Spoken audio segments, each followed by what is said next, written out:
One of the biggest problems holding crypto and blockchain back from revolutionizing how we use the internet are hacks and vulnerabilities. One of the most common hacks and vulnerabilities that we see is actually front running.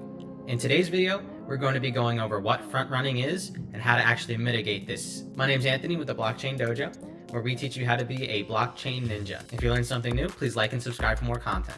Let's get started.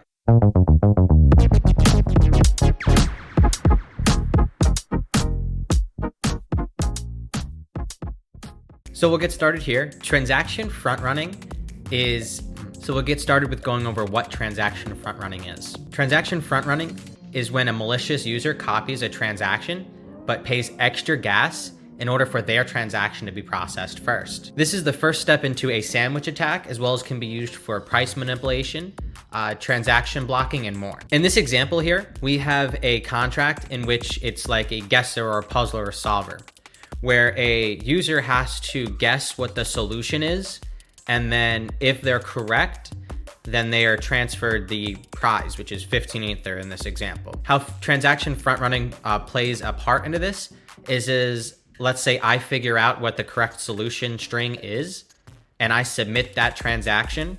While it's waiting in the mempool to be mined, a malicious user can come in, copy that transaction, and just increase the total gas fee that they're paying in order for their transaction to be mined first, so that they can win the prize prior to my transaction being mined for me to win the prize. This is actually a pretty common vulnerability and something that happens quite frequently, commonly known with sandwich attacks, where a user would do something similar where they process a transaction first to increase the price. Another user would process their transaction, and then after that last user's transaction is processed, the malicious user will dump the tokens they just purchased at the inflated rate, driving the price back down. One solution to this would be to set manual gas limits within your smart contracts so that a malicious user can't come in and just send the max amount of gas possible for their transaction to be mined first. And that was a quick overview of what transaction front running is, as well as we dabbled a little bit into the sandwich attack. Stay tuned for more content, as one of the next videos we'll be going over is a more in-depth sandwich attack and how to mitigate that.